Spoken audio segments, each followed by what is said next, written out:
हमारे चैनल को सब्सक्राइब करें और बेल आइकन दबाएं।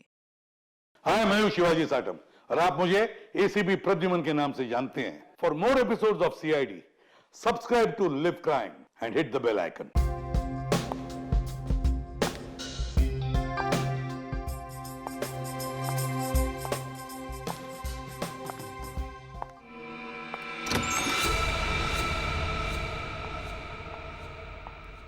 हेलो।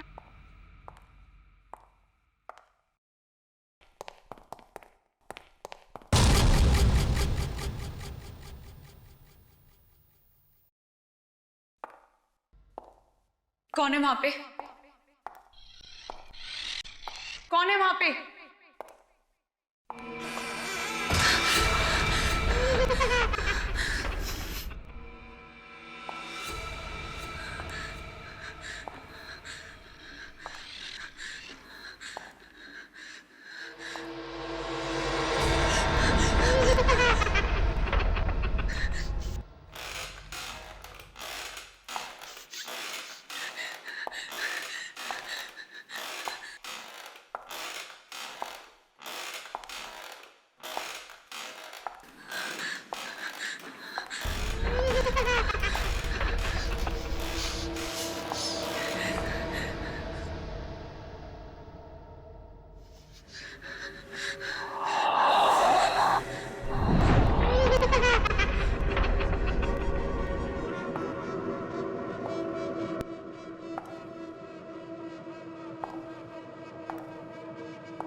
कौन है यहाँ पे? कौन है यहाँ पे?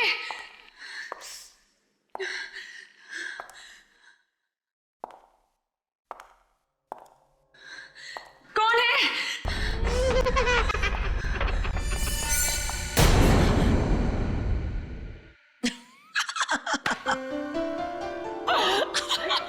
Come on, guys. मुझे पता था तुम एक नंबर की डरपोक हो। ऐसा भी कोई मजाक करता है? तुमने तो मेरी जान ही निकाल दी। अरे कम ऑन यार, कुछ दिनों में हमारी फिल्म राज 3 रिलीज होने वाली है और हम लोग ऑडियंस को डराने वाले हैं और तुम खुद डर रही हो। ये कि तुमने ये सब किया कैसे? हमारी टैलेंटेड आर्ट डायरेक्टर बिंदिया की मदद से। इसका मतलब मैं तुमसे जरूर लूंगी। ओके। मैम शॉट रेडी है। Okay, let's go.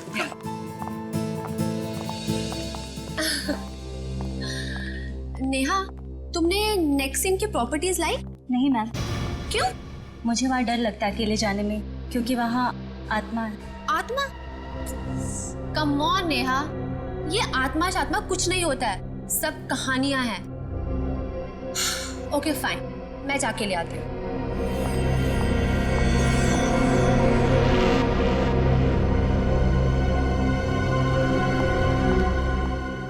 शॉट क्या है?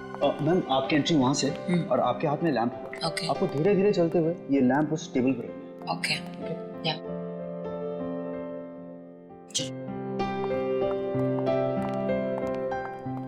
Roll sound. 34/1 take 1. Action.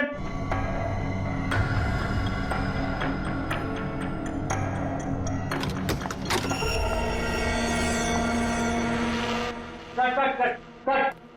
Ma'am आपका लुक टेबल की तरफ है, प्लीज वहाँ पे मत देखिए। आई नो, सॉरी, अलमारी से कुछ आवाज आ रही थी। ओके एनीवेज, फिर से करते हैं। कम ओके। Roll sound. Action.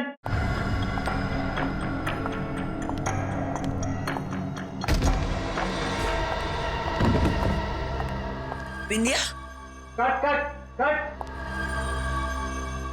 समझ गई। तुम ईशा से मिलके मुझे डराने की कोशिश कर रही हो। बिंदिया,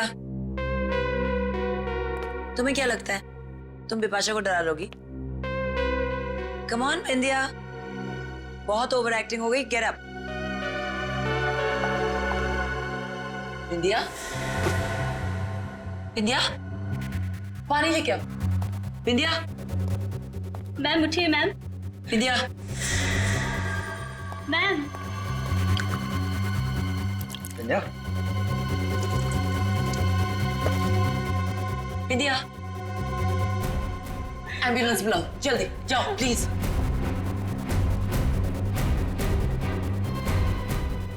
पल्स भी नहीं चल रही। She's dead. मैम को वहाँ अकेले नहीं जाना चाहिए था। ये जरूर सी आत्मा का काम है। हाँ मैम, मैंने उस आत्मा को अपनी आंखों से देखा है। मेरा फोन दो। ना एसीपी,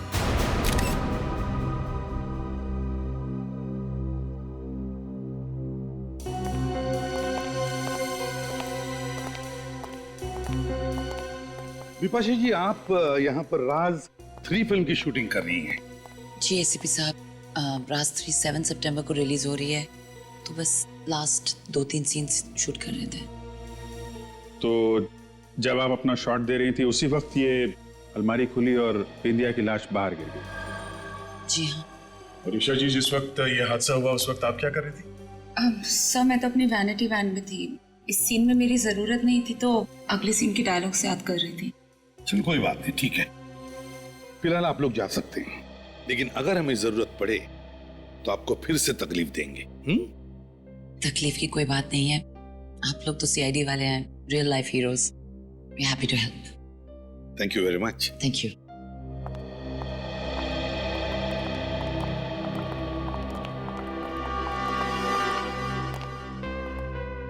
नेहा, तुम बिंदिया की असिस्टेंट हो, है ना? जी सर, और ये खून उसी आत्मा ने किया है जो इस हवेली में भटकती रहती है। देखो नेहा, कोई आत्मा वात्मा नहीं होती, सब झूठ है ये, समझिए? नहीं सर, आप चाहे माने या ना माने, आत्मा है। तुमने देखा है आत्मा को? जी हाँ, मैंने अपनी आंखों से देखा है। मैं वो भयानक नजारा कभी नहीं भूल सकती। ओह गॉड, इतना सारा सामान, कहाँ ढूंढूं उस मूर्ति को मैं?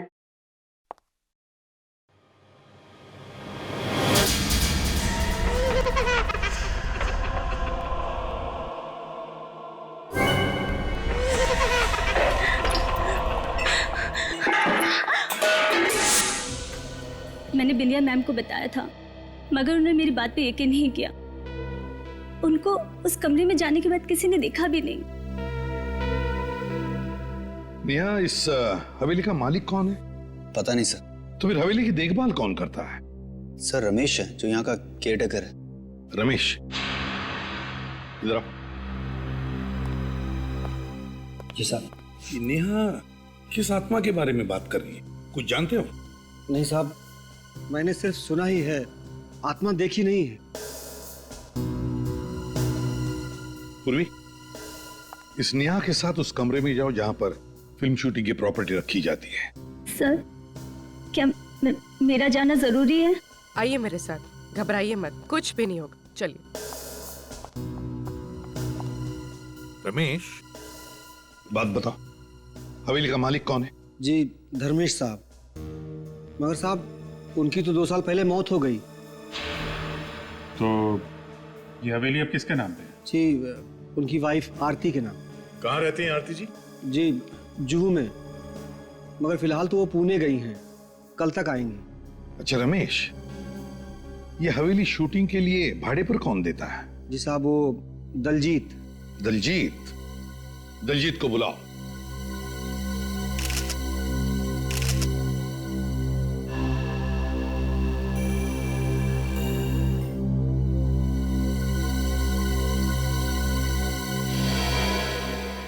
दया, इसकी आंखें देखी? हाँ सर, जिस तरह से आंखें लाल हुई है ऐसा लगता है कि इसकी मौत दम घुटने से हुई है। हाँ, और सर इसके सिर के पिछले हिस्से पे भी चोट लगी, स्वेलिंग है।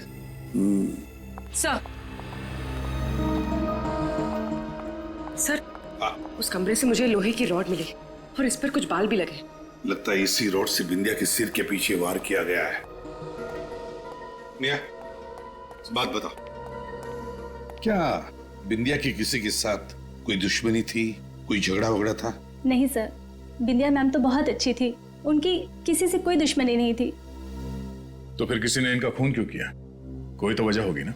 सर, मैं आपसे कह रही हूँ ना, बिंदिया मैम का खून इसलिए हुआ है क्योंकि वो उस भूतिया कमरे में गई थी जहाँ वो क्या रट लगा रखी है? आत्मा आत्मा आत्मा, दूसरा कोई जवाब नहीं है तुम्हारे पास?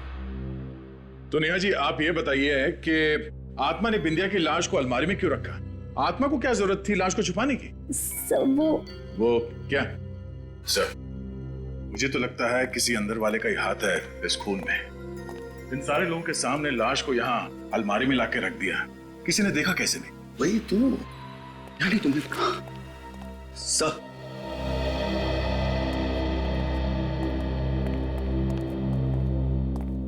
सर ये दलजीत है, यहाँ के मैनेजर। Hello sir. तो आप है जो इस हवेली को शूटिंग के लिए देते हैं भाड़े पे? देता था सर, लेकिन इस बार नहीं देना चाहता था, लेकिन ये पर सर मैंने जिद की और तंग आकर इन्होंने ये हवेली दे ही दी। दलजीत जी ऐसी क्या वजह थी जो इस बार आप ये हवेली शूटिंग पर देने के लिए तैयार नहीं थे? वही आत्माओं की कहानियां सर। हर रोज ये शूटिंग वाले सुपर नेचुरल घटनाओं का जिक्र किया करते थे। मेरा दिमाग खराब हो गया था सर। आपको लगता है कि ये कहानियां सब झूठी हैं?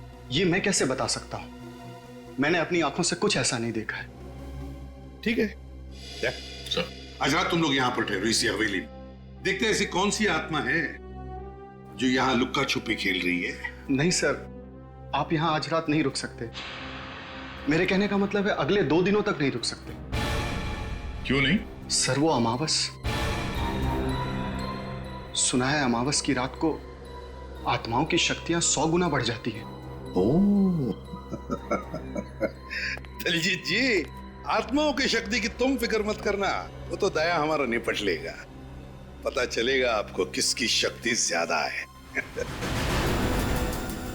15 साल तक सीआईडी में काम करते करते प्रद्युमन और दया भी आधे फॉरेंसिक डॉक्टर तो बन ही गए। क्यों सालुंके, तुम्हें कोई शक है? शक? अरे नहीं बॉस, पूरा यकीन है, इसलिए तो कह रहा हूँ। मेरा अब तो आप लोगों को पता चल ही गया होगा इसकी मौत कैसे हुई। दम घुटने से। और उस बाल का क्या हुआ जो हमें रॉड के ऊपर मिला? वो बाल भी इस बिंदिया के ही हैं। मगर आप हमें यहाँ कुछ नया बताने वाले थे। मैंने ऐसा कहा था? हाँ आइए मेरे साथ आइए।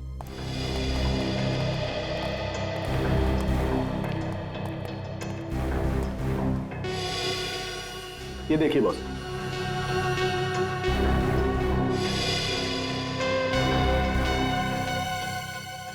सालुंके ये मुझे कपड़े का फाइबर लगता है।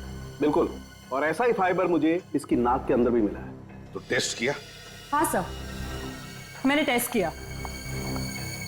ऐसे फाइबर ज्यादातर पर्दे वगैरह बनाने में इस्तेमाल किए जाते हैं। पर्दे से दम घोटने वाली आत्मा? आत्मा नहीं फ्रेडी, आत्मा ने खूनी। और ये खूनी जो भी है ना, वो कौन है ये आज रात को पता चल जाएगा। सर प्लीज एक बार फिर सोच लीजिए। इस हवेली में रात बिताना खतरे को दावत देना है सर। रमेश ठीक कह रहा है सर, हम लोग यहाँ दिन में नहीं आ सकते। बिल्कुल नहीं। जरा देखे तो यहाँ अमावस की रात को होता क्या है जो उस दलजीत के पसीने छूट रहे थे। सचिन वहां देखो। पूर्वी और फ्रेडी तुम आपके साथ चलता हूँ। नहीं, तुम ऊपर जाओ। ऊपर? चलो चलो चलो।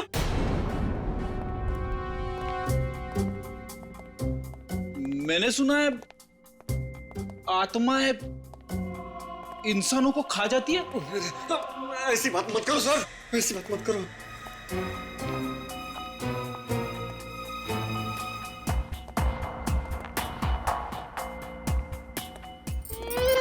सर सुनी, आपने आत्मा क्या सुनी? शायद वहां से आवाज आ रही है। अरे ये क्यों रहा है? मुझे हार्ट अटैक आ जाता ना। सर वहां कोई है सर, वहां पे। अब भी देता हूं।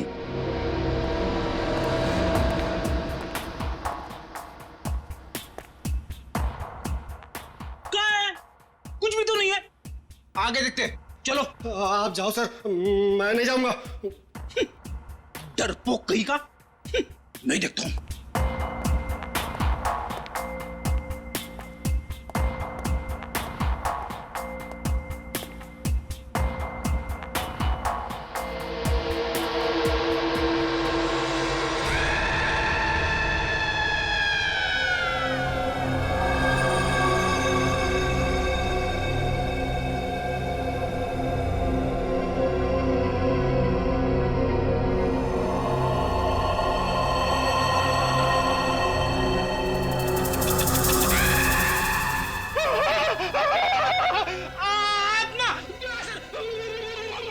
क्या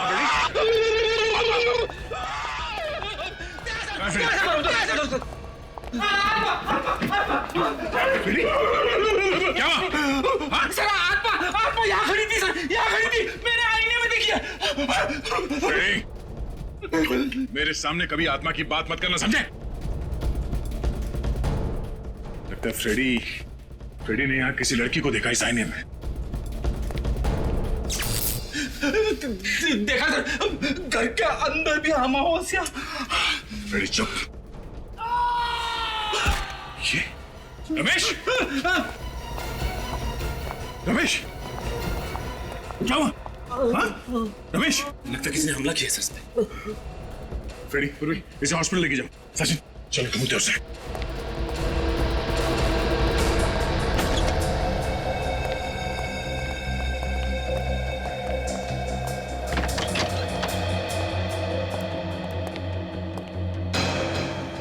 जरूर यहीं पे कोई छेड़खानी की गई है बिजली काटने के लिए। ये देखिए सर, ये इलेक्ट्रिक की वायर काटी गई है। इलेक्ट्रिक का वायर काटा गया।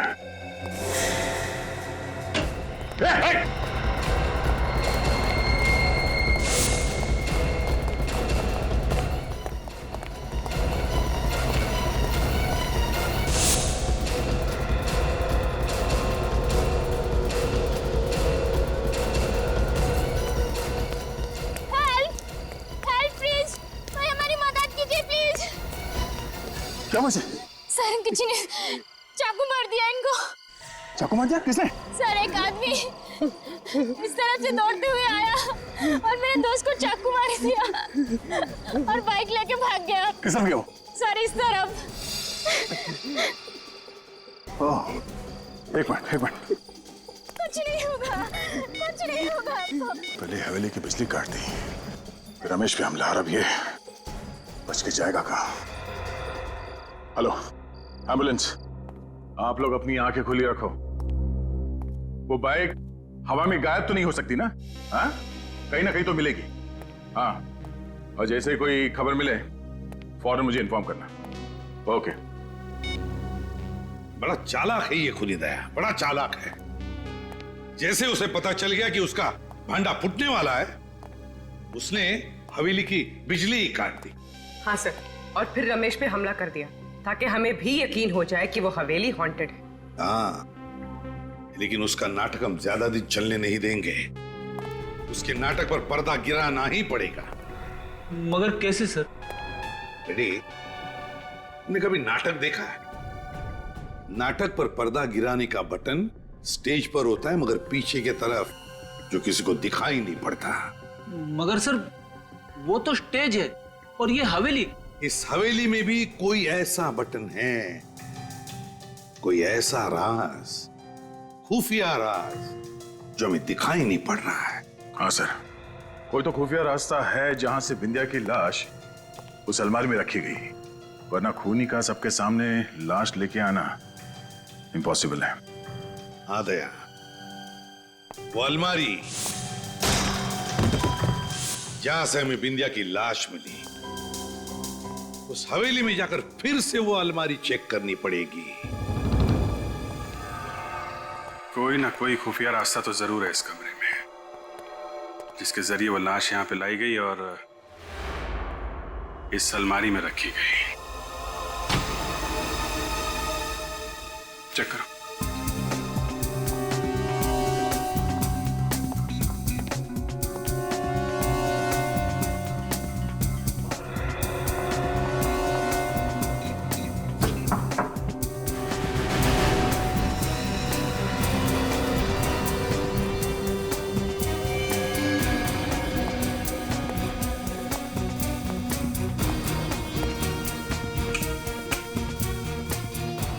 ये देखा तुम लोगों ने?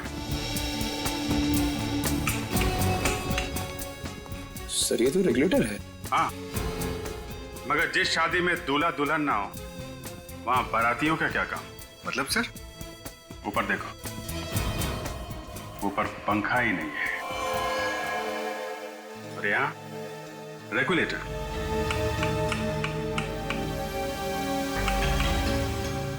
ठीक से चेक करो आसपास, कहीं कोई आवाज आ रही है, कोई रास्ता खुल रहा है कहीं पे, कोई दरवाजा, कुछ भी?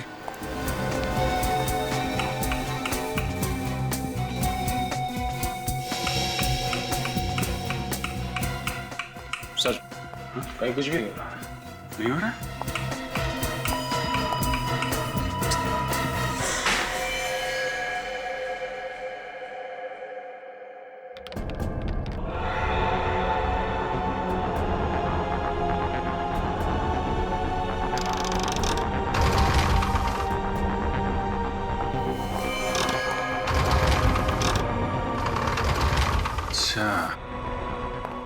तो ये है वो जादुई सुरंग जो अभी तक हमें चकमा दे रही थी।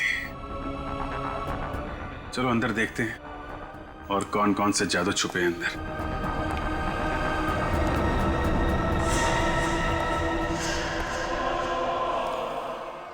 सर हाँ लेकिन ये देखिए सर,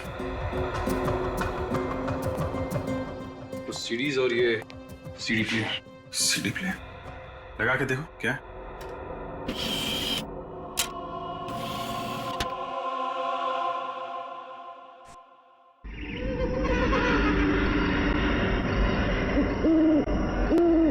तो ये है आत्मा की आवाज। इसी आवाज से लोगों को डरा रहा था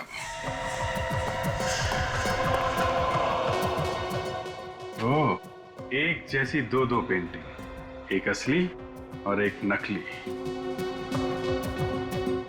नकली पेंटिंग बनाई जा रही है यहाँ पे। सर ये देखिए, दो मूर्तियां बिल्कुल एक जैसी। तो ये चल रहा है यहाँ पे, ओरिजिनल मूर्तियों और पेंटिंग्स की नकल तैयार की जा रही है।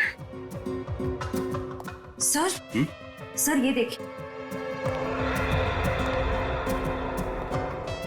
सर, यहाँ जरूर किसी की हाथापाई हुई है।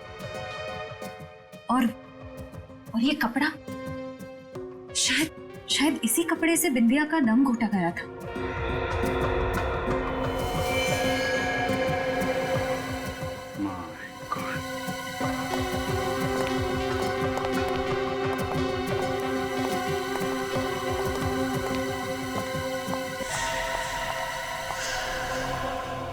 तो ये है वो लड़की जो आत्मा बन के लोगों को डरा रही थी।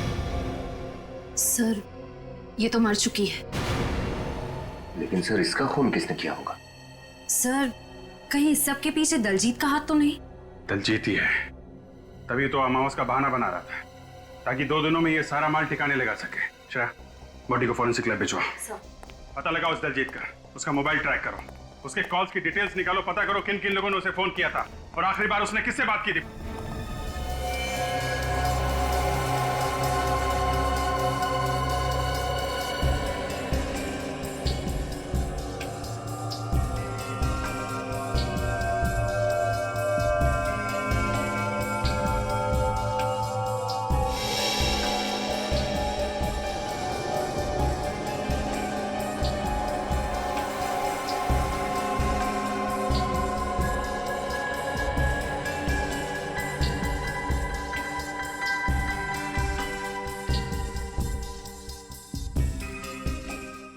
चेक करो। हाँ सोलंकी, क्या चल रहा है? क्या बताऊं यार क्या चल रहा है। इतना मेकअप थोपा गया इसके चेहरे पर कि इसका मेकअप निकालते निकालते मेरे पसीने निकल गए। ये देखो। ये लड़की जरूर किसी थिएटर ग्रुप या फिल्म यूनिट से जुड़ी होगी सर, इसलिए ऐसा मेकअप करके आत्मा का रोल कर रही थी लोगों को डराने के लिए। हाँ फ्रेडी, एक काम करो, शहर में जितने भी फिल्म प्रोडक्शन यूनिट्स और कास्टिंग एजेंसीज हैं, वहां जाकर के इस लड़की का फोटो दिखाओ, शायद पता चल जाएगा ये है कौन। Yes sir.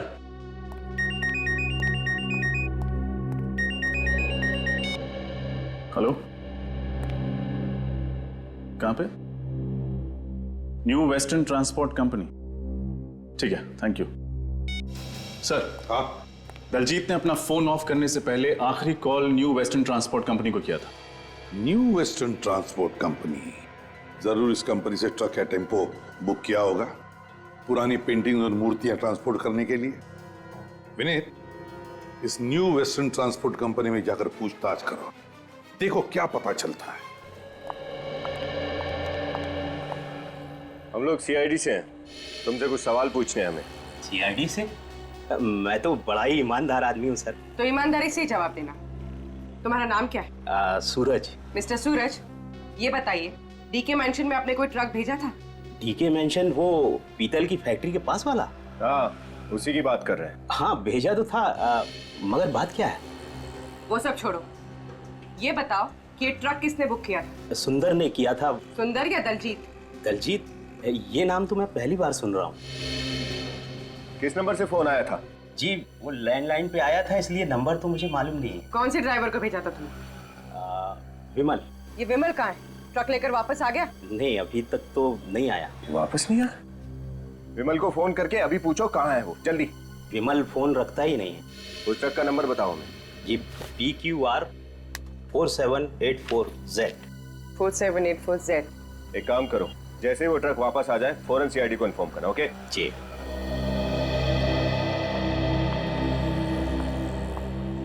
ये केस तो उलझता जा रहा है। मुझे तो लगता है उस दलजीत ने ही सुंदर के नकली नाम से फोन किया होगा। PQR 4784Z। ये ट्रक तो यहीं पर है। फिर इस सूरज ने हमसे झूठ क्यों कहा कि विमल अब तक ट्रक लेकर वापस नहीं आया?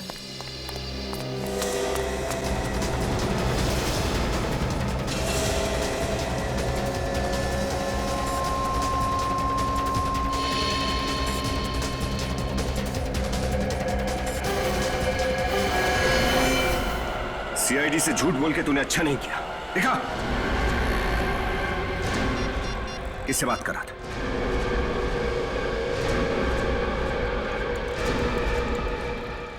वो फोन उठा नहीं रहा। ये तो हम पता लगा ही लेंगे तू किससे बात कर रहा था। चल चल।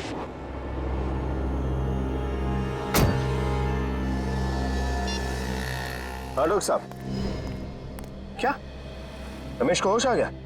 ठीक है, हम अभी हॉस्पिटल पहुंचते हैं। भूखा मर जाऊंगा साहब, मगर उस हवेली में कभी काम नहीं करूंगा। वो आत्मा तो मुझको मार ही डालती। देखो, ये आत्मा वात्मा सब बेकार की बातें हैं। ऐसा कुछ भी नहीं होता।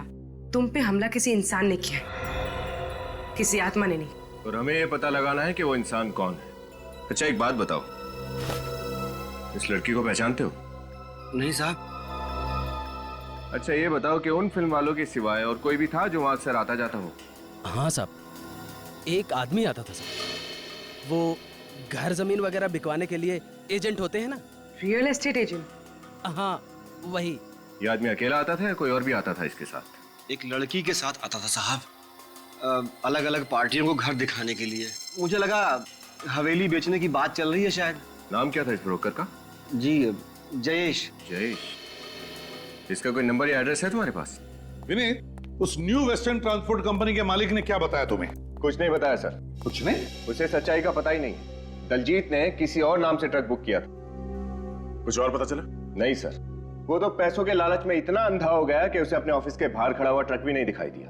उसे यह भी नहीं मालूम कि उसके ट्रक में क्या सामान ले जाया गया था। उस ट्रक वाले से पता नहीं चला तो क्या हुआ, हवेली वाले से तो पता चलेगा, उस एस्टेट एजेंट जयेश से। सर, हाँ, उस आत्मा वाली लड़की का पता चल गया सर। इतनी जल्दी पता चल गया? अरे वाह, वेरी गुड फ्रेडी। बताओ क्या पता चला? सर, एक कास्टिंग एजेंसी में जाके उसकी फोटो दिखाई। कुछ लोगों ने तो मुझे रोल भी ऑफर कर दिया। मर गए। अच्छा हाँ, वो रोल के बारे में बाद में देखते हैं। पहले ये बताओ उस लड़की के बारे में क्या पता चला? सर, स्वीटी नाम की एक छोटी मोटी एक्ट्रेस थी, एक दो सीन वाले रोल में काम करती थी। इससे पहले वो जूनियर आर्टिस्ट थी सर। स्वीटी, स्वीटी, पता लगाना पड़ेगा इस स्वीटी को किसने कहा था आत्मा का रोल करने के लिए। सर। हाँ सही जयेश, वही ब्रोकर जो हवेली बिकवाने के लिए ग्राहक लेकर आ रहा था। जयेश, तो बताओ जयेश। क्या बताऊं साहब, मैं तो परेशान हो गया हूं उस हवेली से। कस्टमर ला ला के थक गया हूं, पर हवेली बिकी ही नहीं रही। जयेश, तुम्हारे साथ एक लड़की भी आती थी ना हवेली दिखाने के लिए? कहीं आप मिताली की बात तो नहीं कर रहे साहब? हाँ शायद वही होगी। कौन है ये मिताली? हवेली के मालिक थे धर्मेश जी। 2 साल पहले उनकी मौत हो गई। मिताली उन्हीं की बेटी है। ये हवेली बिक क्यों नहीं रही है? उन अफवाहों की वजह से कि हवेली में आत्माओं का डेरा है। कौन फैला रहा है ये अफवाह? पता नहीं साहब, एक बार तो डील पक्की हो चुकी थी, एडवांस भी मिल गया था, मगर क्या? मगर वो दलजीत है ना, उसने बेवकूफी कर दी। पार्टी से जाकर कह दिया कि हवेली में वास्तु दोष है। मुझे तो इतना गुस्सा आया, मन किया कि उसकी गर्दन मरोड़ के रख दूं। दलजीत, ये मिताली कहाँ मिल सकती है हमें?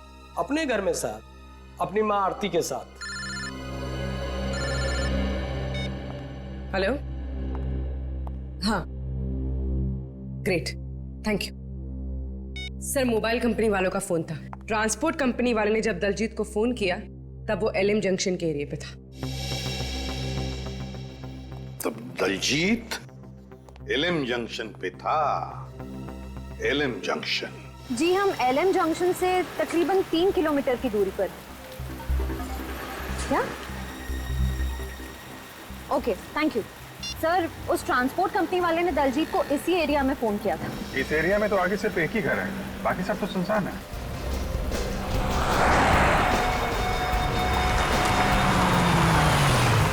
ये रहा घर। हो सकता है दलजीत यहीं पे छुप के बैठा हो। चलो देखते हैं।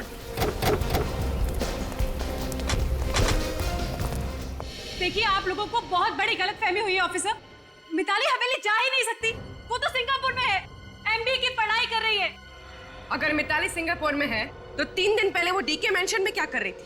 आपको किसने कहा कि वो 3 दिन पहले मेंशन में थी? जयेश ने, वही ब्रोकर जो मिताली के साथ मिलकर उन लोगों को वो हवेली दिखाता है जो उसे खरीदना चाहते हैं। देखिए, मुझे जयेश बहुत बड़ा फ्रॉड लग रहा है। ये किसी और लड़की को मिताली बना के ये सब कर रहा है। जयेश झूठ क्यों बोलेगा? तो क्या मिताली झूठ बोलेगी? अगर वो इंडिया में होती तो क्या मुझे फोन नहीं करती? वो घर नहीं आती क्या? शायद मिताली वो हवेली आपकी मर्जी के बिना बेचना चाहती हो। जी नहीं, मिताली ऐसा कभी नहीं कर सकती। वो जानती है कि मुझे हवेली से कितना लगाव है। मेरी बहुत पुरानी यादें जुड़ी हैं उस हवेली के साथ। अच्छा, ये हवेली किसके नाम पर है, आपके या मिताली के? मिताली के नाम पे है। लेकिन अगर मिताली यहाँ इंडिया में है तो वो घर क्यों नहीं आई अभी तक? क्योंकि शायद इस जुर्म में मिताली का भी हाथ है। जुर्म? कैसा जुर्म? कैसा जुर्म? आपकी हवेली में 2-2 खून हो गए, आपके केयरटेकर रमेश पर जानलेवा हमला हुआ, और आप पूछ रही है कैसा जुर्म? What? ये आप लोग क्या कह रहे हैं? कब हुआ ये सब? अच्छा, कमाल है। दलजीत ने आपको कुछ बताया नहीं? हाँ, मैं पूना गई हुई थी, आज ही सुबह आई हूँ। इसे पहचानती हैं आप? जी नहीं, मैंने इसे पहले कभी नहीं देखा। ये लड़की आत्मा बनकर आपकी हवेली में लोगों को डराती थी। हे भगवान, मुझे तो बहुत घबराहट हो रही है। ऑफिसर, प्लीज जल्दी से मिताली को ढूंढिए, कहीं उसे कुछ हो ना जाए, प्लीज। बच्चे ये बताइए, मिताली का कोई फोटो है आपके पास?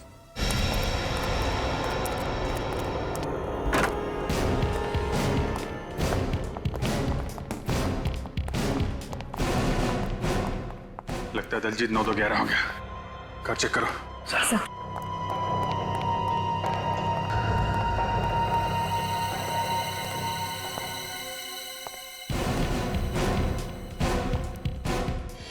ये बॉक्सेस?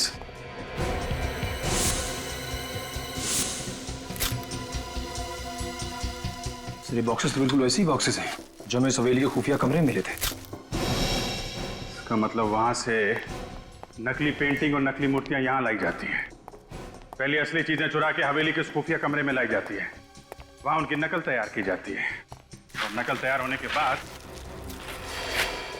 यहां से खरीदारों के पास। सर, अगर दलजीत ने सारी चीजें यहाँ पे छुपाई हैं तब तो यहाँ पे जरूर आएगा।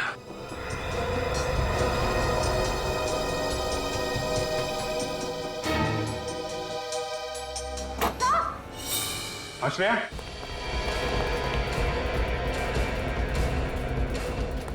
क्या हुआ? सर, मिताली। बाहर निकालो, बाहर निकालो। संभाल के। मिताली, मिताली आंखें खोलो। मिताली, मिताली, मिताली, मिताली, मिताली आंखें खोलो। मिताली, मुझे बचा लो, मुझे बचा लो। कुछ नहीं होगा मिताली, हम लोग आ गए हैं। वो मुझे मार देगा। कौन कौन कौन मार देगा? क्या नाम है उसका? दलजीत। दलजीत? कहाँ है दलजीत? वो आने वाला है। आने वाला है? आने दो इस दलजीत के बच्चे को। ऐसी तीखी मिर्ची खिलाएंगे कि तोते की तरह अपने सारे जुर्म कबूल कर लेगा। नहीं निखिल, सिर्फ तोते को ही नहीं, तोते के मालिक को भी पिंजरे में बंद करना है।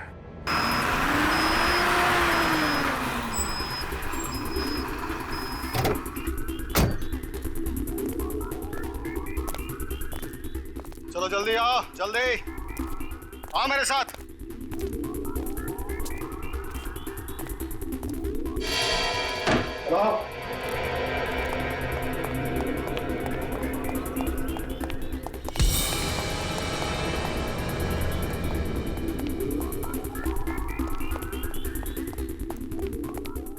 ये सारे के सारे बॉक्सेस टेम्पो में अभी के अभी लोड करो, समझे?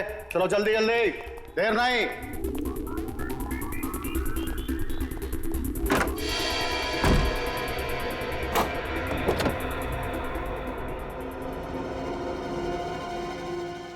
चल, तुझे बाहर खुली हवा की सैर कराता हूँ। चल चल चल चल चल, आजा, चल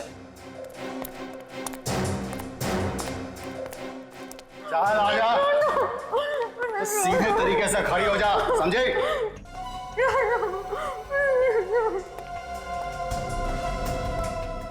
क्या है बे? खड़े खड़े घूर क्या रहा है? आंखें नीची कर, कर आंखें नीची। चल जा, काम कर जाकर।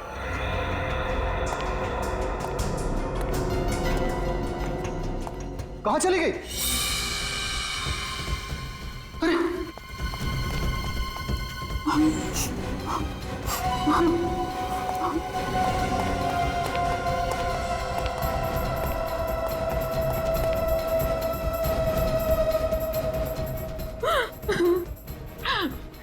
प्लीज मुझे छोड़ चल, दो। नाटक कम कर, चल। मुझे छोड़ दो प्लीज। छोड़ दूंगा तुझे, चल ना। मुझे जाने दो। जल्दी चल। इतनी मुश्किल से पकड़ में आई है, तुझे छोड़ दूं? चल गाड़ी चला, चलो।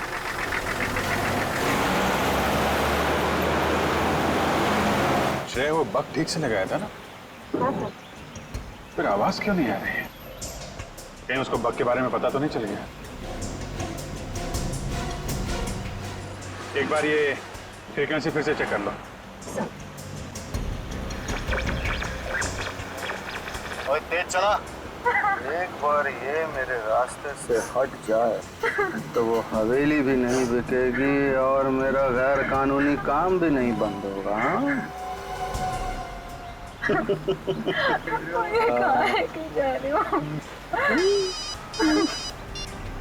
हेलो, हाँ जी, मैं मिताली को लेकर धर्म कांटा वाली पुरानी फैक्ट्री में पहुंच रहा हूँ जी, वहीं मिलते हैं। पुरानी धर्म कांटा वाली फैक्ट्री? तो वहां जा रहा है ये।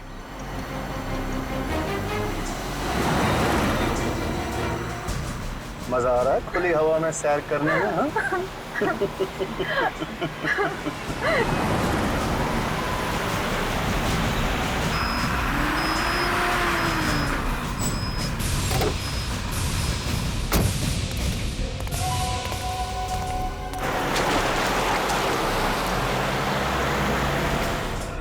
चल, मुझे कहाँ लेके जा रहे हो? चला जा चुपचाप।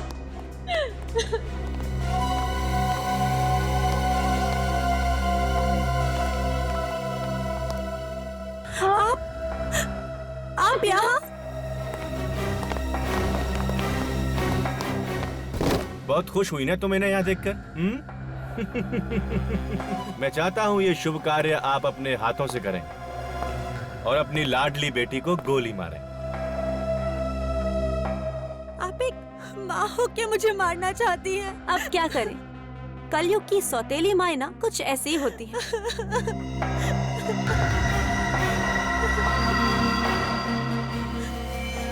मुझे मत मारिए, प्लीज मुझे मत मारिए, मुझे मत मारिए प्लीज माँ।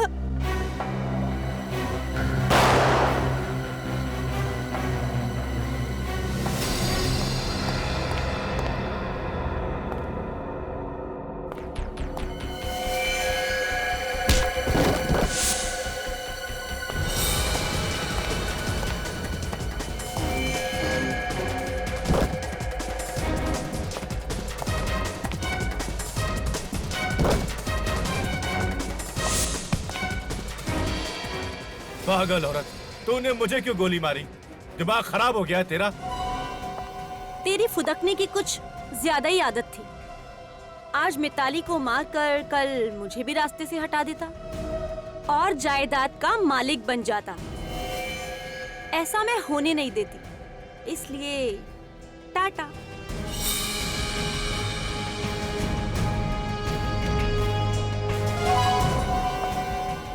अब मरने की तुम्हारी बारी है। नहीं, मुझे मत मारो प्लीज, मुझे मत मारो।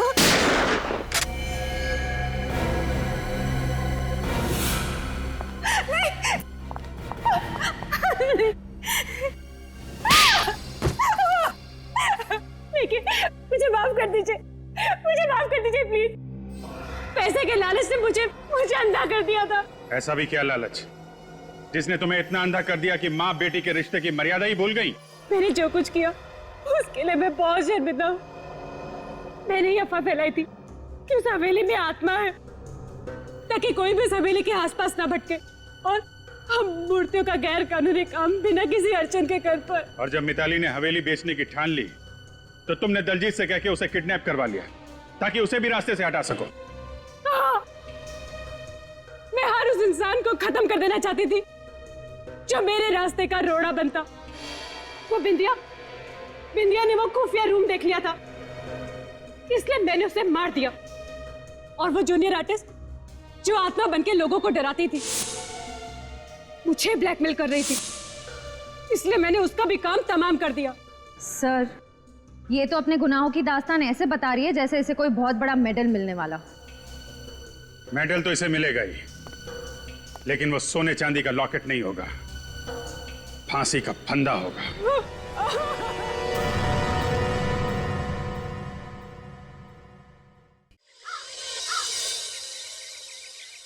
सजावट में सबसे अच्छे फूल लगाना। पूरी हवेली महकनी चाहिए, किसी भी चीज की कोई कमी नहीं होनी चाहिए। आखिर हमारी बेटी की शादी है। सरपंच जी, आप चिंता ना करें। और हाँ, मेहमानों का खास ख्याल रखना। तुम जाओ बादाम का दूध और शरबत ले आओ। ठीक है। अरे वीना, क्या हुआ? तुम बहुत डरी हुई लग रही हो। भाई, आज तो तुम्हें खुश होना चाहिए, तुम्हारी बेटी सुहागन होने जा रही है। अपनी बेटी की ब्याह के लिए जितने सपने संजोए थे, सब के सब आज सच होने जा रहे हैं। तो फिर मेरी चिंता का कारण आप अच्छी तरह से जानते हैं। मुझे भी इस बात की चिंता है, लेकिन तुम डरो मत। मैंने सबको चौकन्ना कर रखा है। 2 पहलवानों को बंदूकों के साथ सोनिका के कमरे के बाहर तैनात कर दिया है। इस विवाह में कोई अड़चन नहीं आएगी, मुझ पर भरोसा रखो। भगवान करे सब ठीक ठाक हो जाए और मेरी बेटी सोनिका के जीवन में कभी भी कोई अड़चन ना आए। आप क्या सोच रहे हैं? मीना, मैं सोच रहा था हमें सीआईडी की मदद ले लेनी चाहिए। एक बार तो उन्हें इत्तला कर देना चाहिए। हाँ, ये बिल्कुल ठीक कह रहे हैं आप। मैं अभी सीआईडी की ऑफिस जाता हूँ। लेकिन यहाँ पर सारी चिंता मत करो, यहाँ पर किसी को कुछ पता नहीं चलेगा। सब तैयारियां ठीक ठाक चल रही हैं। सुरक्षा का बंदोबस्त कड़ा है। तुम बस अपने आंख और कान खुले रखना और बाहर देखते रहना। जी ठीक है, मैं ध्यान रखूंगी। लेकिन आप मुहूर्त से पहले आ जाना, वरना। चिंता मत करो, मैं जल्द ही वापस आ जाऊँ। सब ठीक हो जाएगा।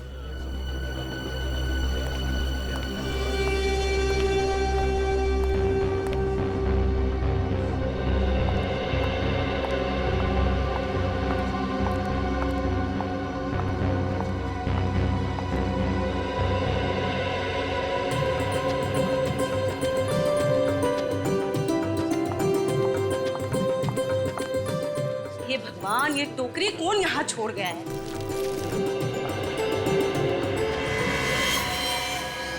क्या है?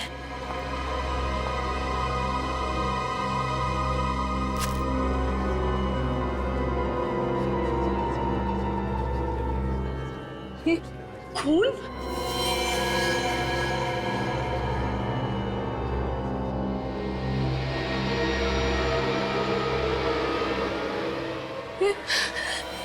इतना सारा खून यहाँ कैसे आया? यहाँ पर तो कोई है भी नहीं। हंस क्यों रहा है? खींच क्यों नहीं रहा है?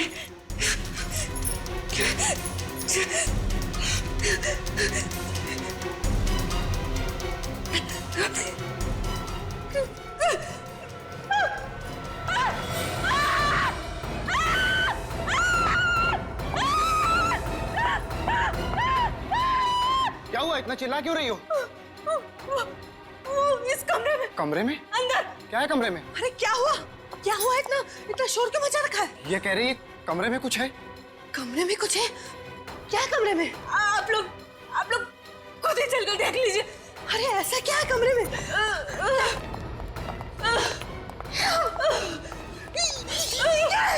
ये खून कैसा? हाँ? किसका खून है? बिस्तर के पीछे क्या? हे भगवान! ये क्या? हाँ? क्या हुआ मालकिन? आप लोगों के होते हुए ये कैसे हो गया? हाँ? कैसे हो गया? मालकिन हम तो अपनी जगह पर थे, हमें नहीं पता ये सब कैसे हुआ। एक मिनट। अगर आप लोग अपनी जगह छोड़कर आए तो फिर? हे भगवान! हटो मेरे रास्ते से! हटो! सर ये देखिए, उसकी बैंक की डिटेल्स और बाकी सारे फोटोग्राफ्स। ये देखो।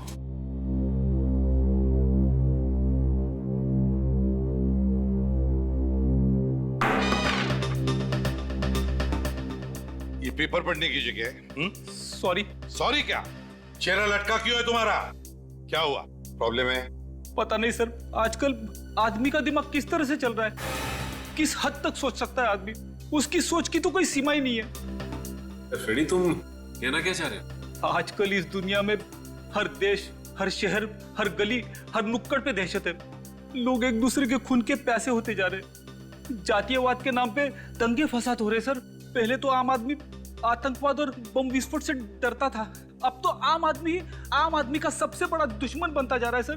पता नहीं किसके दिमाग में कब क्या आ जाए, अचानक उसका दिमाग खराब हो जाता है और 1 मिनट में सैकड़ों लोगों को गोलियों से छलनी कर देता है सर। अगर आदमी किसी और चीज से नहीं मरा ना सर, तो अपनी गंदी सोच की वजह से जरूर मर जाएगा। रेडी, जो तुम कह रहे हो ना, सिर्फ उतना ही नहीं, इस दुनिया में अच्छाइयां भी है, समझे? ये दुनिया अब भी और आज भी उतनी ही खूबसूरत है, समझे? रो मत। हाँ? सर जी, मेरी मदद करो प्लीज। किस तरह की मदद? और आप है कौन? जी मैं बंगरगढ़ गांव का सरपंच यशवर्धन हूँ। लेकिन किस तरह की मदद चाहिए आपको? दरअसल आज इस वक्त मेरे गांव बंगरगढ़ में मेरी बेटी सोनिका की शादी की तैयारियां चल रही हैं। सरपंच जी, आपकी बेटी की शादी है, ये तो बड़ी खुशी की बात है? तो इसमें हम क्या मदद कर सकते हैं? सर मैं चाहता हूं कि आप लोग मेरे साथ मेरे गांव बंगरगढ़ आए, ये देखने के लिए कि शादी में सब कुछ ठीक ठाक चल रहा है या नहीं।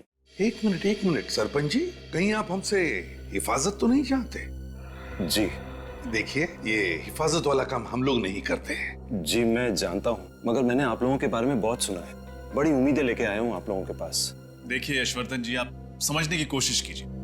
अच्छा जी, तो इतना कीजिए कि आप लोग मेरे साथ मेरे गांव आइए, मेरी बेटी सोनिका की शादी में शामिल होइए, खाइए पीजिए, शादी का आनंद लीजिए, बस इतनी विनती है आपसे। सिर्फ यही वजह है और तो कोई बात नहीं है यशवर्धन जी? जी नहीं।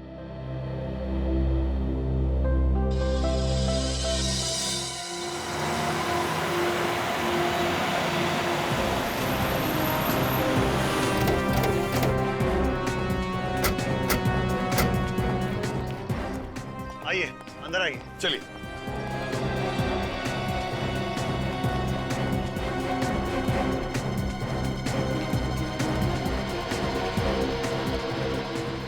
अरे सब लोग कहाँ हैं?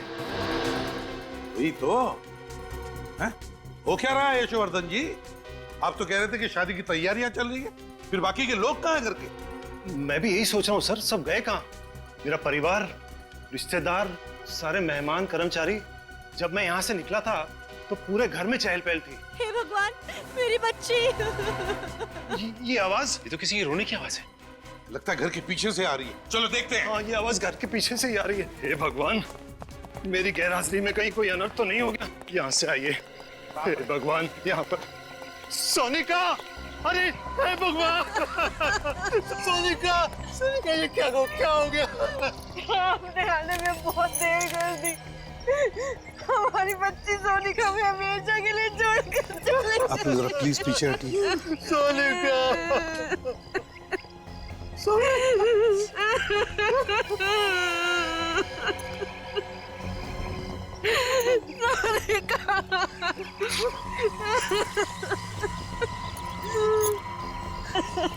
हमारी बच्ची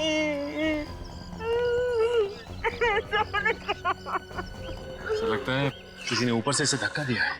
वही तो, सिर के पीछे वार करने के बाद फिर ऊपर से नीचे क्यों फेंका?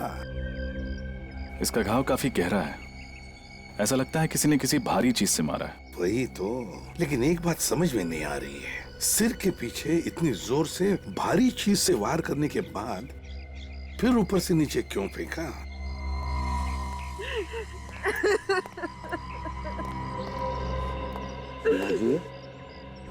देखिए, मैं समझ सकता हूँ कि ये सही वक्त नहीं है आप लोगों के साथ कुछ बात करने का या सवाल पूछने का, मगर अगर हमें खूनी को पकड़ना है तो आपको थोड़ी सी हिम्मत रखनी पड़ेगी, हमारे सवालों का जवाब देना पड़ेगा।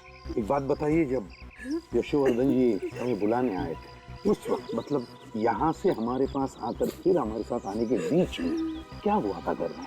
सब कुछ इतना जल्दी में हो गया कि कुछ पता ही नहीं चला। पहले कमरे में वो खून, उसके बाद वो कटा हुआ हाथ, उसके बाद मैं सोनिका के कमरे में ऊपर गई तो फिर सोनिका, दरवाजा तो खुला है।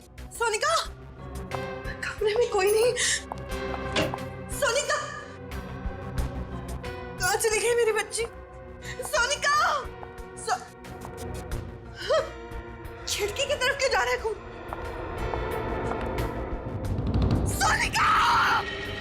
यशोवर्धन जी, आपकी गैर हाजिरी में बहुत कुछ हो गया है। अगर मैं घर छोड़कर गया ही नहीं होता तो ये सब कुछ नहीं होता।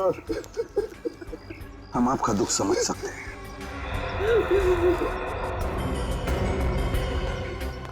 तुम लोगों को अपनी जगह छोड़नी नहीं चाहिए थी। गलती होगी साहब, उस वक्त नीचे से चीखने की आवाज आ रही थी। साहब, उस समय समझ में नहीं आ रहा था कि हम क्या करें। हमें ऐसा लगा कि नीचे हमारी ज्यादा जरूरत है, इसलिए हम नीचे चले गए साहब।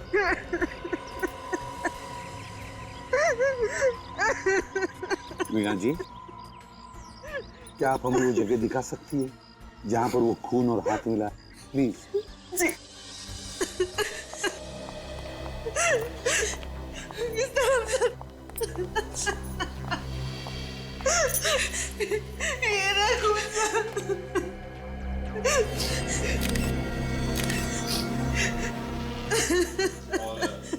हाथ कहाँ?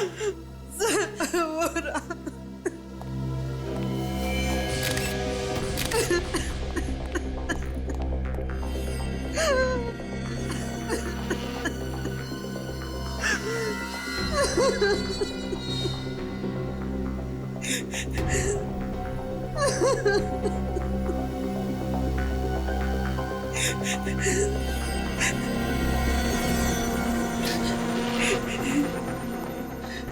वीणा जी, यशोवर्धन जी, ये हाथ और ये खून दोनों भी नकली है। ये सब कुछ नकली है? जी हाँ, नकली है। सर, लेकिन ये नकली हाथ और नकली खून यहाँ पे क्यों डालेगा कोई? सचिन, ये जो खूनी है ना, इसने जानबूझकर ये नकली हाथ और ये नकली खून इस कमरे में डाल दिया, ये सोचकर कि इसे देखते ही इस शादी से भरे घर में भगदड़ मच जाएगी, हंगामा हो जाएगा और सारे लोग यहाँ पर इकट्ठे हो जाएंगे, यहाँ तक के पहलवान भी। और बस इसी वक्त का फायदा उठाकर वो सोनिका का खून करेगा। सर, ये जो कोई भी है बहुत ही चालाक मालूम पड़ता है।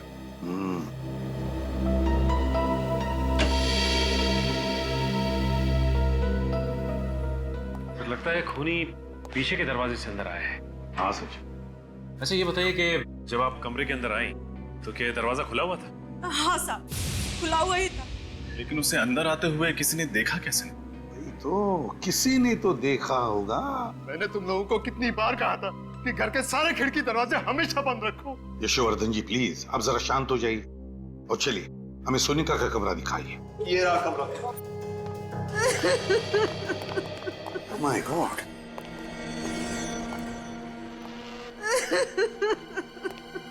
क्या हुआ है यहाँ?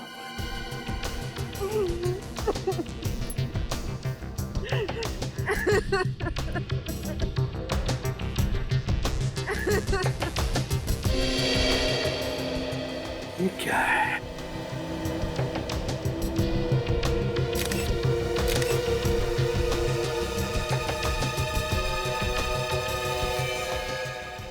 किस कपड़े का टुकड़ा है ये तो मेरी बेटी सोनिका की साड़ी का टुकड़ा है। माय गॉड, सोनिका की साड़ी का टुकड़ा।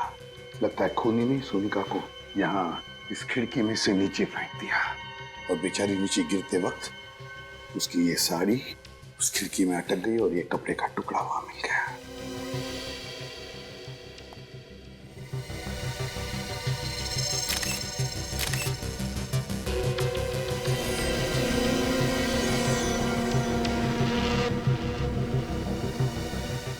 सर ये खून लगा हुआ आवाज उधर कबोर्ड के नीचे।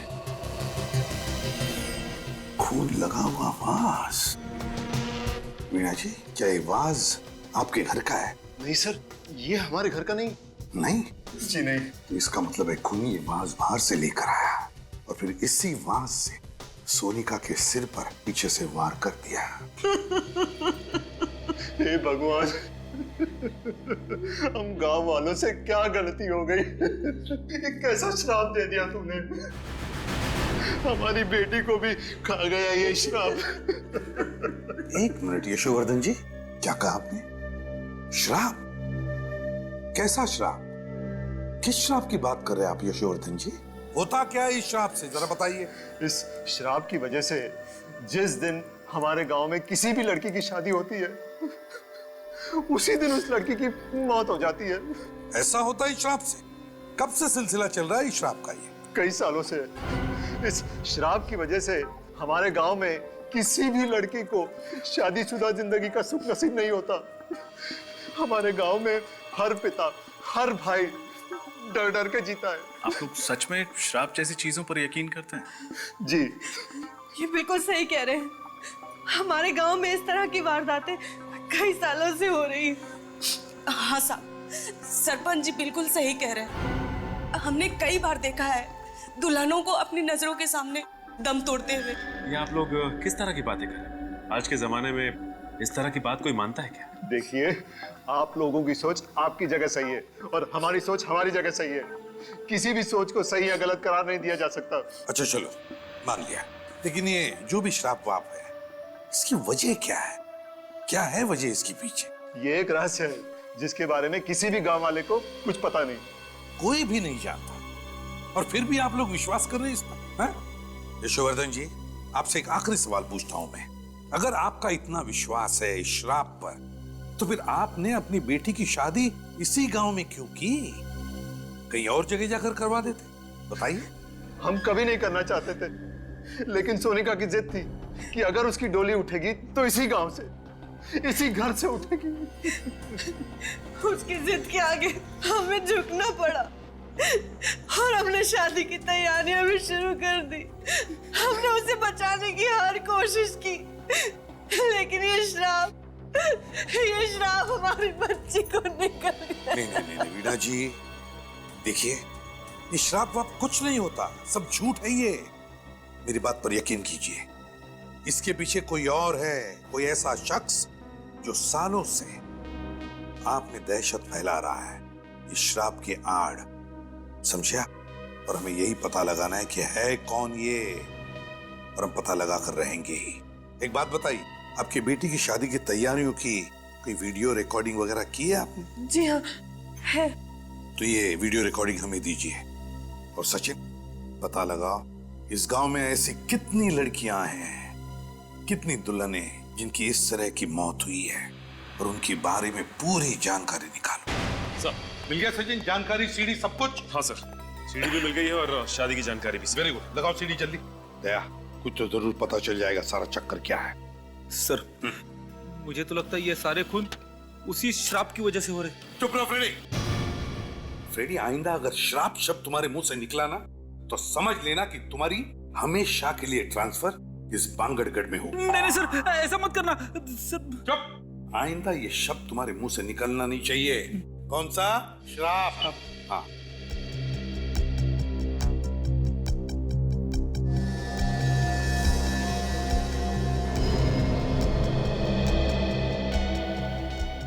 ये देखो, ये नौकरानी बाहर आ गई। गड़बड़ हो गई है, घर के सारे लोग इकट्ठा हो गए। नौकरानी कुछ कह रही है।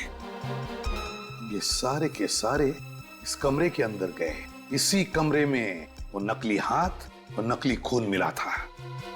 देखो, दोनों पहलवान भी आ गए, चौकीदार ये भी अंदर गए।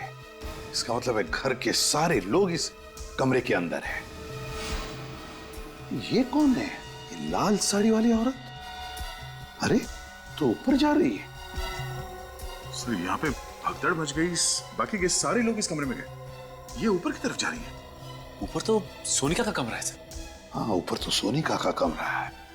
देखा फ्रेडी, ये कोई श्राप वाप का चक्कर नहीं, ये इस लाल साड़ी वाली औरत का चक्कर है। दया, कहीं ऐसा तो नहीं कि सोनिका का खून इस लाल साड़ी वाली ने ही किया है? सर, रिवाइंड करना सर। बस प्ले करो सर। जरा इस औरत की चाल को जरा गौर से देखना, कुछ तो गड़बड़ है सर। हाँ दया, चाल तो मर्दाना लगती है। सर, कहीं ऐसा तो नहीं कि कोई आदमी ये साड़ी पहन के अंदर जा रहा है? हो सकता है, और इसी आदमी ने सोनिका का खून किया है। सर, अगर इसी आदमी ने उन बाकी दुल्हनों को मारा है तो हो सकता है उनकी शादी पर भी ये गया लड़की बन के। बिल्कुल सचिन, सारी जानकारी है ना इसमें? हाँ सर। लेकिन सर, शादी की डेकोरेशन करने वाले तो सारे लोग अलग थे, यहाँ तक कि केटरर भी अलग। और तो और शादी में जो मेहमान आए थे वो भी अलग है। एक शादी में जो आया वो दूसरी में नहीं है। अच्छा, पांचों शादियों में सारे के सारे लोग अलग अलग थे, यहाँ तक के मेहमान भी। लेकिन ये क्या, इन पांचों शादियों में एक आदमी कॉमन है। कौन सर? पंडित जी, दया, जगनलाल पंडित। लेकिन सर, सोनिका की मौत तो शादी की रस्में शुरू होने से पहले ही हो गई थी। उस वक्त पंडित जगनलाल तो पहुंचा भी नहीं होगा सर। अगर आने वाले तो थे पंडित जगनलाल, तो कहीं ऐसा तो नहीं कि सोनिका का खून इस पंडित जगनलाल ने ही किया, लाल साड़ी पहनकर? हो सकता सर, या तो वो खुद खूनी है या फिर खूनी के साथ मिला हुआ है। इस पंडित जगनलाल को मिलना ही पड़ेगा।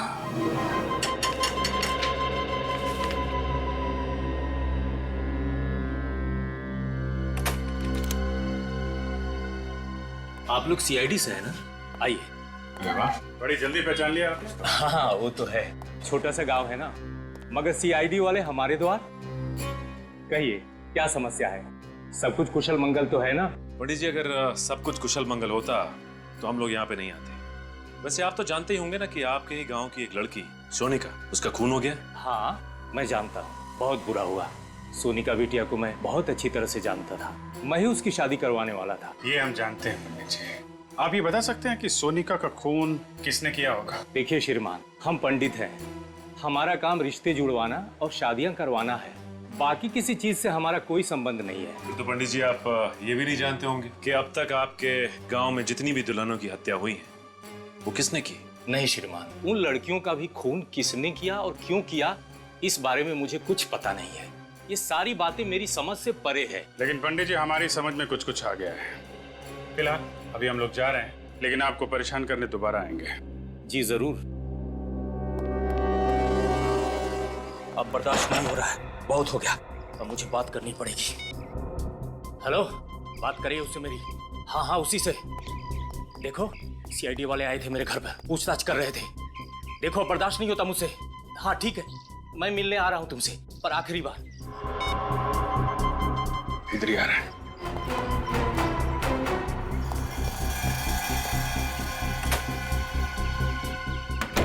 हे प्रभु, रक्षा करना मेरी, ये किस धर्म संकट में डाल दिया।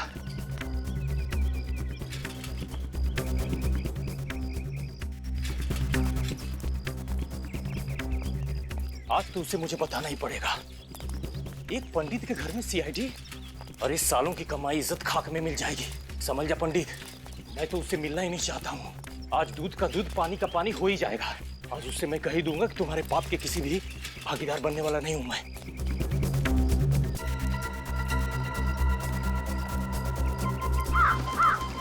अभी तो यही था सर, अचानक गायब हो गया।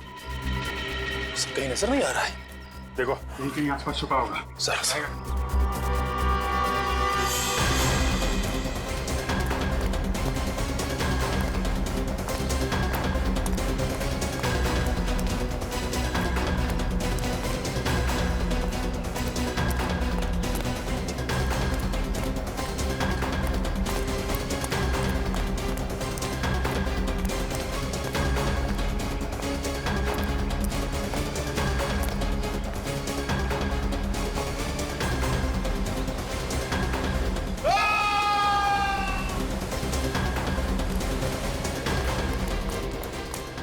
कहीं जगनलाल की आवाज तो नहीं थी? सर आवाज यहीं कहीं से आई। इस तरफ। अरे यहाँ तो भीड़ जमा है। जगनलाल के साथ एक्सक्यूज मी, प्लीज हटिए, प्लीज हटिए हटिए हटिए, हमें तहकीकात करने दीजिए। और हाँ, किसी भी चीज को हाथ मत लगाइएगा। हे भगवान, इस शापित गांव के एक लौते पंडित को भी आपने उठा लिया। अब क्या होगा हमारा? कल ही तो इन्हें मैं मंदिर के बाहर मिला था। सर खूनी ने चाकू पीठ में लगा छोड़ दिया है। सर लगता है खूनी ने चाकू फेंक के मारा होगा और भाग गया। अजीब सी बात है सर, एक गांव के पंडित को कोई क्यों मारना चाहेगा? अजीब बात तो इस गांव की हर एक चीज है, एक के बाद एक खून होते जा रहे हैं। पर खूनी इतनी जल्दी जगनलाल को मार के कहां भाग गया? लेकिन आसपास चेक करो जरा। हटिए हटिए। सर कहीं ऐसा तो नहीं कि जगनलाल जिस आदमी से फोन पे आखिरी बार बात कर रहा था उसी ने इसे बुलाया यहाँ पे और मार दिया? जगनलाल को उसके इरादे पे शक नहीं हुआ होगा कि वो उसका खून करने वाला है। हाँ सर, इसने सीआईडी के आने की खबर दी होगी और उस आदमी ने इसका हमेशा के लिए मुंह बंद कर दिया। इसका मतलब सिर्फ हम ही नहीं, वो खूनी भी इन गलियों में भाग रहा था इस जगनलाल के पीछे। मौका पाते ही उसने चाकू मारा और भाग गया। हाँ सर, ये जो कोई भी है काफी चालाक आदमी है। सर हाँ सर, आसपास कुछ भी नहीं मिला। अच्छा, इसका थैला चेक कर लेना।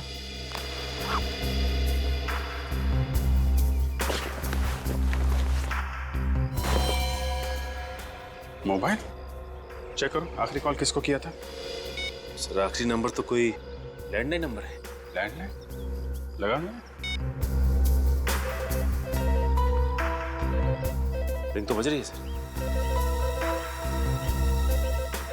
सर घंटी यहाँ भी बज रही है कहीं पे। कट करना, फिर से लगा।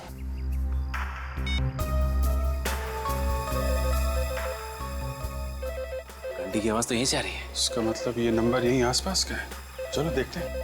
निकल, बॉडी को फॉरेंसिक लैब भिजवा दो। सर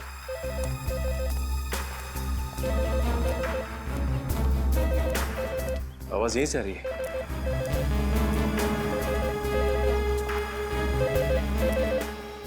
रिंग यहाँ बज रही है। तो इस पीसीओ पे पंडित जगनलाल ने फोन किया था, लेकिन किसके लिए? दुकान वाला जानता होगा सर। दुकान वाला कहीं नजर नहीं आ रहा। दुकान खुली छोड़कर कहाँ जा सकते हैं? सचिन, गांव में ऐसा ही होता है, लोग एक दूसरे पे भरोसा करते हैं। हाँ सर, लेकिन अब पता कैसे लगेगा कि जगनलाल ने किसके लिए फोन किया था यहाँ पे? जी साहब, कुछ ये साहब। तुम इस दुकान के मालिक हो? हाँ साहब। ये दुकान छोड़ के कहाँ चले गए थे? साहब वो घर पे गया था साहब। घर पे गए थे। यहाँ बगल में पंडित जगनलाल का खून हो गया और तुम घर पे क्या कर रहे थे? क्या साहब, पंडित जी का खून हो गया साहब? कितनी देर हुई दुकान छोड़ के गए? साहब 5 मिनट पहले गया था साहब मैं। 5 मिनट पहले? हाँ साहब। अच्छा ये बताओ कि 8-10 मिनट पहले यहाँ पे किसी का फोन आया था क्या? हाँ साहब, थोड़ी देर पहले पंडित जी का फोन आया था मनीष बाबू के लिए साहब। मनीष बाबू? कौन है ये मनीष बाबू? साहब वो जो घर दिख रहा साहब, साहब वहीं पे रहता साहब वो। अच्छा मनीष, ये मनीष बाबू का फोन अक्सर यहाँ पे आता रहता है क्या? हाँ साहब, उन्होंने बोल के रखा साहब कि जब भी उनका फोन आया तो उनको बोल देना, तो बोल देता था साहब ने। उनके पास खुद का फोन या मोबाइल नहीं है क्या? नहीं साहब, जहाँ तक मैंने देखा है उनके पास खुद का मोबाइल फोन नहीं है साहब। जब भी फोन करना होता साहब वो मेरे पास ही आते साहब। अभी होंगे मनीष बाबू घर पे? हाँ साहब, ज्यादातर वो घर पे रहते साहब। क्या दिखाओ घर किधर? चलिए साहब। साहब यही है मनीष बाबू का घर साहब। यहाँ पे तो ताला लगा हुआ है। जगनलाल का खून करके फरार हो गया। ये आदमी हाथ कैसे लगेगा सर? एक काम करते हैं, घर की तलाशी लेते हैं। खोलो ताला।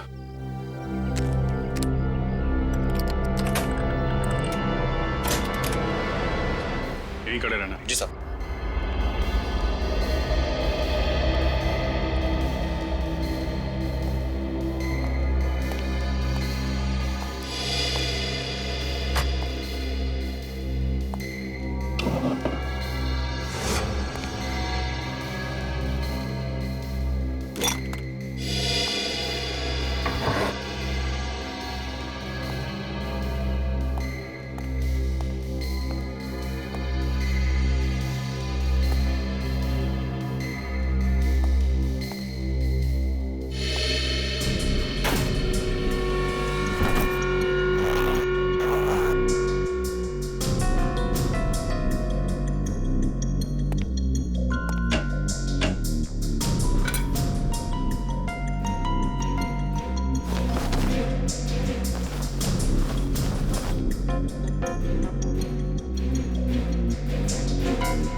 हाँ सचिन, सो ये देखिए, ये साड़ी। ये साड़ी? ये तो वही साड़ी है ना जो सोनिका के कातिल ने पहनी थी।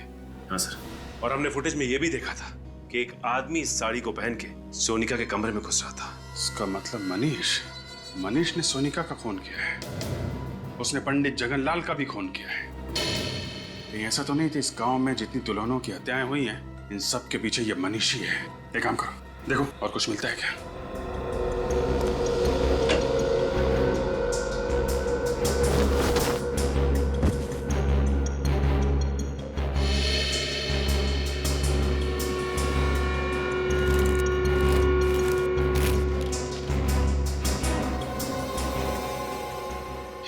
और ये औरत, ये फोटो, सर इस औरत को मैंने कहीं देखा है। देखा? कहाँ देखी है? याद करो सर। सोनिका के कमरे में जो फोटोग्राफ्स थी, उसमें ये लड़की भी थी। सोनिका के घर पे? इसका मतलब सोनिका इस औरत को जानती होगी। और ये आदमी भी था फोटो में? सर ये आदमी तो नहीं था। फिर ये कौन है? जरा उस दुकान वाले को बुला। भाई साहब जरा अंदर आइए। जी साहब। अरे देखो, ये आदमी मनीष है। नहीं साहब, ये मनीष बाबू नहीं है साहब।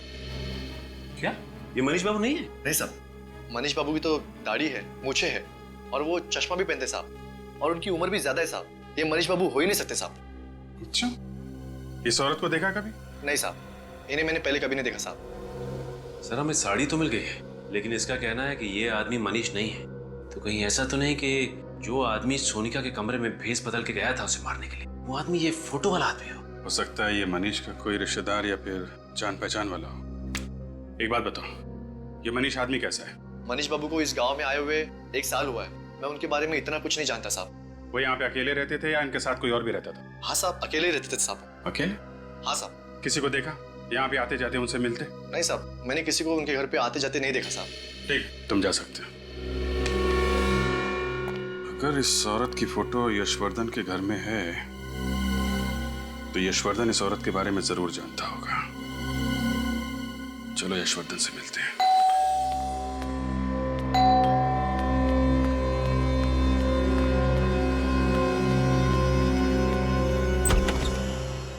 आप लोग आइए, कहिए क्या बात है? हर्षवर्धन जी, आपसे कुछ पूछना है। जी कहिए। ये इस औरत को पहचानते हैं? ये फोटो आपको कहां से मिली? ये बहुत लंबी कहानी है। जानते हैं आप इसे?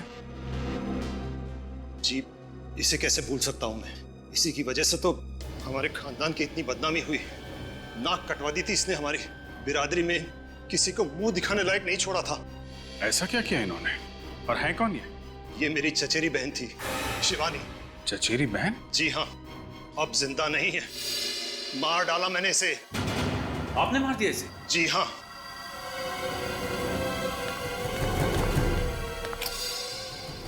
इसी बंदूक से मारा था मैंने उसे 15 साल पहले। क्यों मारा आपने? शिवानी को धीरज से प्यार हो गया था और धीरज हमारी बिरादरी का नहीं था। और धीरज ये है? जी हाँ, यही है धीरज। इसी को लेकर आई थी यहाँ, मुंह काला करके, लाल टीका लगवाने, हमारा आशीर्वाद लेने। बाबा, ये धीरज है। इससे शादी करके मैं अपनी पूरी जिंदगी इसके साथ बिताना चाहती हूँ। शिवानी, इसे जीवन बिताना नहीं, जीवन बर्बाद करना कहते हैं। ये क्या कह रहे हैं आप? बेशरम, तू हमारे खानदान का नाम बर्बाद करना चाहती है? बाबा, आप कैसे सोच सकते हैं कि मैं ऐसा कोई कदम उठा सकती हूँ? बाबा, धीरज बहुत अच्छा लड़का है, आपको भी बहुत पसंद आएगा। बाबा, मैं तेरी हिम्मत कैसी हुई ऐसी बात करने की? अगर मुझे पता होता कि तू हमारे खानदान का नाम इस तरह रोशन करेगी तो मैं तुझे पैदा होते ही मार देता। बाबा, आप मुझसे ऐसे कैसे बात कर सकते? मैंने कभी सोचा भी नहीं था कि आप मुझसे इतनी घिनौनी बात करेंगे। तू मुझे समझाने की बात कर रही है? अरे समझना तो तुझे चाहिए बाबरी। हमारे खानदान में, हमारी जाति में, हमारी बिरादरी में बाहर के किसी लड़के से ना किसी ने शादी की है और ना कोई कर पाएगा। भैया, भैया आप कुछ समझाइए ना बाबा को। शिवानी, तुमने जो कुछ किया गलत किया। भैया, आप भी? हाँ, ये भी। हम सब तेरे खिलाफ हैं। सब अंधे हो चुके हैं, आप सब अंधे हो चुके हैं। आपके अहंकार और अंधविश्वास ने आपको अंधा कर दिया है। पापा धीरज दूसरी बिरादरी का हुआ तो क्या हुआ, वो अच्छा इंसान नहीं हो सकता। पापा मैं आपसे विनती करती, हमें अपना आशीर्वाद दे दीजिए, हमें अपना आशीर्वाद दे दीजिए। कभी नहीं, जब तक मैं सलामत हूँ कभी नहीं। लेकिन पापा वो शिवानी, इनके सामने अपने आंसू बहाने से कोई फायदा नहीं। चलो बाबा धीरज वो शिवानी, इनको अगर हमारी बात नहीं मानी तो ना सही, इनके आशीर्वाद के बिना हम अपनी नई जिंदगी शुरू करेंगे, अपना नया घर बसाएंगे। चलो। लेकिन कहीं नहीं जाओगे तुम। देखिए आप लोग हमारा कुछ नहीं बिगाड़ सकते। शिवानी अब बालिग है। चलो शिवानी। बस मैं कहता हूँ चलो। अब बहुत हो चुका। यशवर्धन बंदूक लेकर आओ। ये क्या कर रहे हैं आप? यश नहीं, शिवानी आपकी बहन है। छोड़ो मुझे। गोली चलाओ। पिताजी के दबाव में आके मार दिया मैंने इन दोनों को, और इसी वजह से मैंने इन्हें आज तक माफ नहीं किया। ऑनर किलिंग, इस तरह किसी की जान लेने में कैसा सम्मान, क्या मिलता है आप लोगों को ये सब करके? सचिन गन ले लो इनके। लाइए जरा लाइए। अरेस्ट करें सर। गिरफ्तार तो करेंगे ही, जो गुनाह इन्होंने किया है उसकी सजा तो इन्हें भुगतनी ही पड़ेगी। सचिन, इस धीरज की फोटो मनीष के घर में है, कुछ समझे? हाँ सर, इसका मतलब मनीष और धीरज एक दूसरे को अच्छी तरह से जानते थे, दोस्त थे एक दूसरे के, और धीरज की जान का बदला लेने के लिए मनीष ने इनकी बेटी सोनिया को मार दिया। जल्द से जल्द इस मनीष को ढूंढना होगा। ये धीरज मरा है और मनीष जिंदा है, और मरे हुए धीरज की फोटो मनीष के घर में हमें मिली। ये कैसे? कुछ ना कुछ तो चक्कर है, कुछ ना कुछ तो गड़बड़ है। कैसी गड़बड़ सर? क्या फोटो में जो दिख रहा है ना, उसे नहीं देखते। जो फोटो में नहीं दिख रहा है उसे ढूंढने की कोशिश करते हैं, उसे ढूंढने की कोशिश करते हैं। क्या मतलब सर? मतलब अभी पता चल जाएगा रजत, अभी पता चल जाएगा। रेडी? स्केच आर्टिस्ट को लेकर आओ, और सचिन बांगड़गढ़ के पीसीओ वाले को लेकर आओ, उस पीसीओ वाले को जिसके पीसीओ पर मनीष को फोन आया करते थे।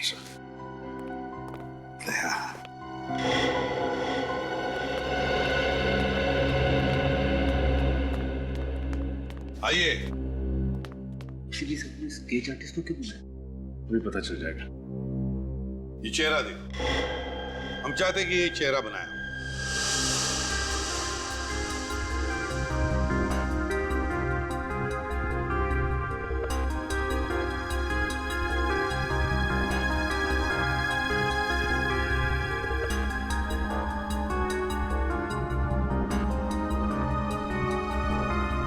वाह बढ़िया है। एक काम करो, अब इस चेहरे पर मोटी सी मूछें और दाढ़ी भी बनाओ। हैं? एक मिनट मत बनाइए, ये चेहरा ऐसे ही रहने दीजिए। इस दूसरे पेपर पर बिल्कुल ऐसा ही चेहरा बनाओ, ऐसा ही चेहरा, लेकिन थोड़ा उम्र में ज्यादा, एक 10-12 साल, और फिर उस चेहरे पर मूछें दाढ़ियां लगाओ। जी। हाँ। और हाँ, चश्मा भी चाहिए उसे, मोटा सा। ठीक है, काले फ्रेम वाला।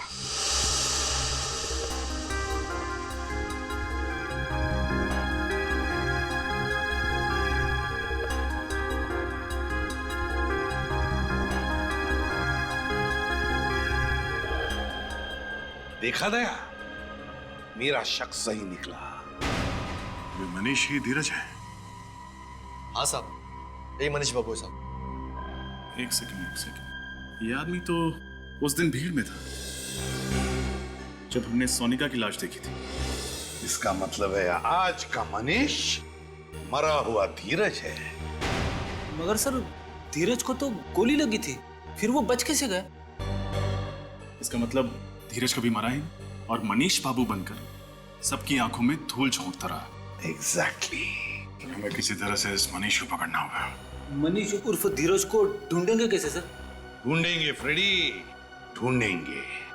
फिर से बांगड़गढ़ गांव में शादी होगी, दुल्हन सजेगी,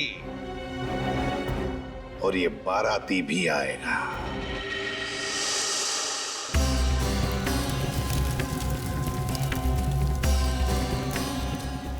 रजत तैयार रहना, वो आएगा।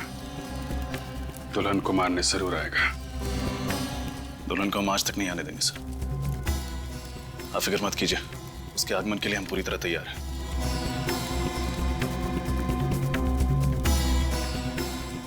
पंडित जी याद है ना, विघ्न आने पे कौन सा मंत्र पढ़ना है? जी साहब, मालूम है।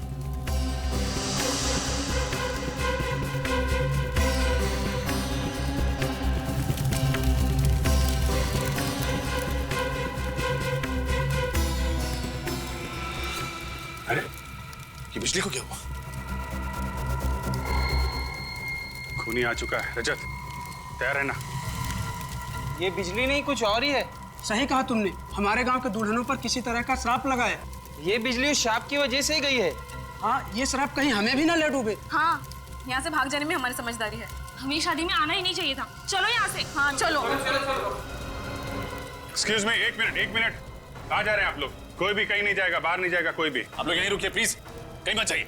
देखिए, हमें जाने दीजिए, हम लोग मरना नहीं चाहते। कुछ नहीं होगा, हम लोग यहाँ पर है ना।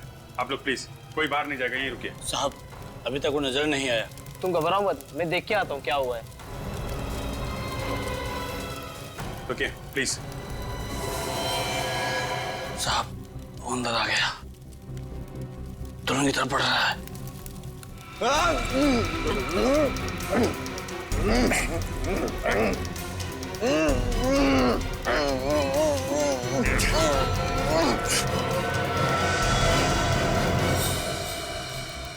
अरे, तुम दुल्हन नहीं हो?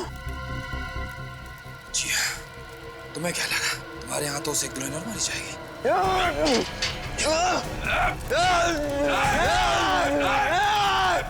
आगे मत आना, जला दूंगा। सबको जला दूंगा। जला दूंगा। मशाल लेके कहाँ भाग रहा है? ओलंपिक खत्म हो गया, रुक जा। कहाँ जा रहा है? जला, मैं अपने आप को जला दूंगा। अपने आप को जला लेगा? मैं अपने आप को जला सकता हूँ। मनीष और धीरज, जिसने गांव की इतनी मासूम दुल्हनों को मौत के घाट उतारा है, सोनिका का और पंडित जगनलाल का खून क्या ऐसा अपराधी, क्या लगता है रजत अपने आप को जला पाएगा? नहीं सर, इसकी शक्ल देख के तो नहीं लगता। क्या बात कर रहे हो? आप लोगों को मेरी बातों पर यकीन नहीं आ रहा है?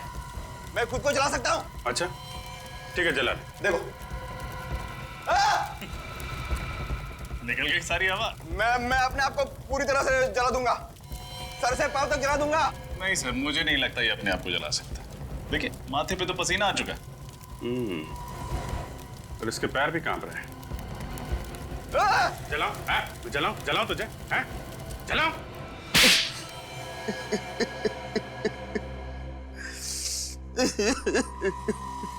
मनीष उर्फ धीरज, बताओ क्यों किया तुमने ये सब? इसका जवाब तो मैं पिछले 15 सालों से ढूंढ रहा हूँ। एक भाई अपनी बहन को कैसे मार सकता है? एक बाप अपनी बेटी की खुशियों का गला कैसे घोट सकता है? क्यों दो प्यार करने वालों को लोग जीने नहीं देते? मैं अपनी शिवानी के साथ आशीर्वाद लेने उसके घर गया था और मिला क्या? तुम बच कैसे गए? जिसको राम राखे उसको कौन चाखे। एक गांव वाले ने यशवर्धन और हर्षवर्धन को मुझे और शिवानी की लाश को ठिकाने लगाते हुए देख लिया था जंगल में। उसी ने मुझे बचाया। कई सालों तक मैं बेहोश था और जब होश में आया तो मुझे शिवानी की मौत की खबर मिली और मैं गुस्से से पागल हो गया और मैंने सोचा कि मैं बदला लूंगा। बदला लेने के लिए तुमने पांगड़गढ़ गांव की सारी दुल्हनों को मार दिया। हाँ, और इसी वजह से गांव वालों के मन में श्राप का डर और भी गहरा होता गया।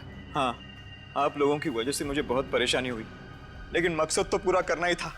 इसलिए औरत के भेष में यशवर्धन के घर के बेडरूम के पीछे के दरवाजे से मैं अंदर गया।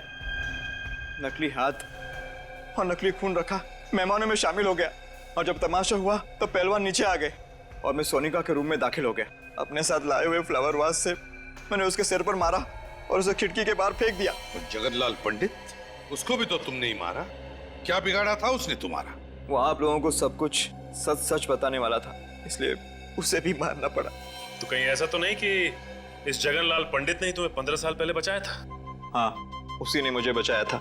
भगवान ने तुम्हें दूसरी जिंदगी दी, एक नया मौका दिया जीने का। और तुमने क्या किया? अपना बदला पूरा करने के लिए गांव की मासूम लड़कियों की जानें ली। उनकी शादी के दिन अब तो भगवान भी तुम्हें माफ नहीं करेगा। तुम्हें तो फांसी होकर ही रहेगी। For more updates, subscribe to our channel, click the show links and enjoy watching the videos.